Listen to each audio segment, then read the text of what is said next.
Hey guys, I know it's been a minute. Sorry about that.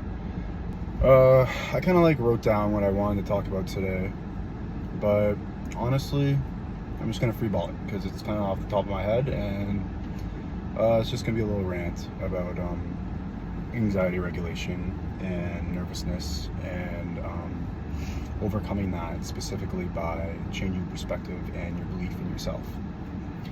So, I've been reading this book recently. It's called You Are the Placebo, and it's been changing my mind. It's been absolutely mind-altering, and I highly recommend it. So You Are the Placebo gets into this idea that your thoughts and your beliefs of yourself and your expectations can genuinely change your psychological and physiological state of well-being. So it talks about numerous studies done throughout recent years, all the way back to the 1800s to recently, and it's genuinely blowing my mind by people just thinking that they're going on these cancer-saving drugs or antidepressants and actually getting a placebo, right? And their bodies genuinely create this state of thinking that they are getting this medicine in order to heal themselves. There was this one study that I talked about. This person had lymphoma cancer, right? And basically she thought that she was getting the drug, right?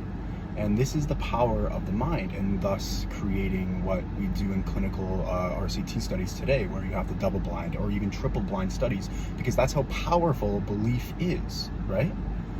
And the result of this study was, when she thought she was on this medication, she literally decreased her tumor profile by 55% in order to make it safe enough to do surgery, right?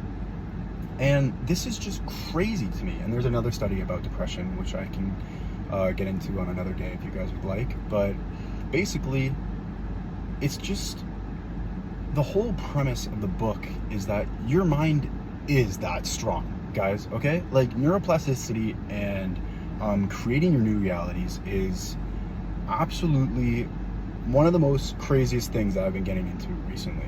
And for a long time, I've been dealing with anxiety, right?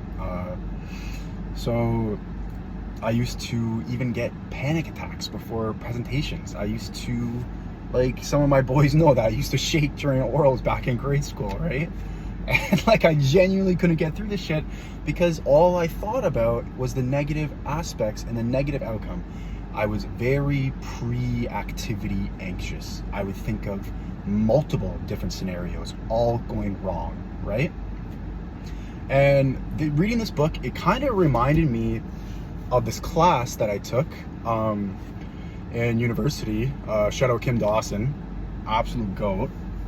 I wish I went to class more, but I eventually even did a presentation on this topic, which is pretty funny because one of my biggest fears is social interactions and speaking in front of large groups, right? Public speaking.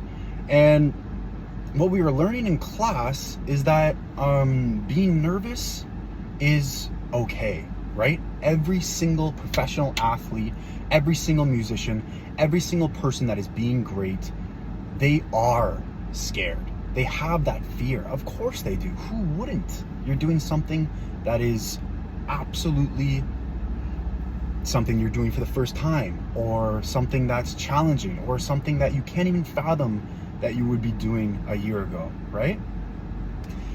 And Kim brought up this point of how excitement and anxiety are kind of the two of the same, holy crap, 6'7", kind of the two sides of the same coin, right?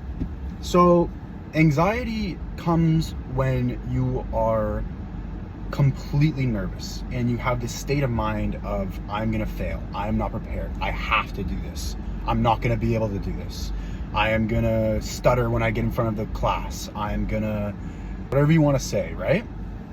And on the other side, excitement comes from understanding that you are prepared, and you can do this. I get to do this, right? And this really changes your perspective. It changes it to an optimistic point of view of, if I prepare enough, there's nothing that can stop me. If I get to do this. I get to be able to present my ideas to the class. I get to be able to convey my message. And I know every single person has this feeling in their stomach, right? Because anxiety and excitement, it's kind of the same physiological feeling, right? You get that pit in your stomach. You get those butterflies in your stomach. You're doing something you've never done before. And anxiety comes from that negative viewpoint, and excitement comes from that positive preparedness and belief viewpoint, the belief that you can do this. And he even gets into that as well in You Are Placebo, that optimists literally live longer than people that have negative mindsets. And if you think about it, we can really get into it with like the whole stress regulation and cortisol, and like how that induces other types of cardiovascular diseases. But what it really comes down to is the manifestation of belief in yourself, right? And I'm gonna be honest, guys, I never used to think like this before. I used to have very bad negative mindsets with myself. And like, for example, when I started to work out with Jamie, shout out Jamie, we were going to the YMCA in grade 8, and we were benching the bar for 20 reps. Everyone was laughing at us, but we went anyway. And like, do you think that I thought I would be here today, like inspiring you guys and teaching people about like how to get jacked? Like, it's crazy to me, man. Like, from a boy that could barely bench the bar to this man that I've become, where I feel like I can be an inspiration to others, all from the belief that I've gotten from sustained success of my own actions, of constantly showing up, right? I've built this version of myself, and you guys can too. Like, whatever you are struggling with personally, you just have to change that perspective. And obviously it's not going to be that easy, man. Like, if it was that easy, everyone would be on sunshines and rainbows, right? But the people that take the time and have that metacognition of realizing that these thoughts are just thoughts, and you are the controller of your thoughts, he talks about that again in the book, and realizing that if you just sit with yourself, and let the thoughts come in, and be able to change the thoughts from I have to I get to, it really is something that can change your perspective for the better, and change the way that you want to live for yourself and want to be and need yourself to be, right? And yeah, that's pretty much it. I know it's been a minute, guys. Been kind of dying at work. Like, we're cutting grass in 30-degree heat. You can probably see the tan. Got the farmer's tan going.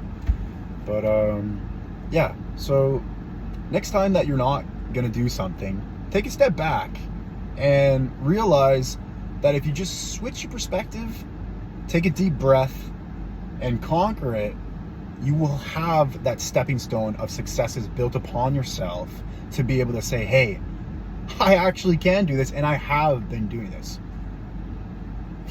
Okay. Have a good day, guys. Love you. Peace out.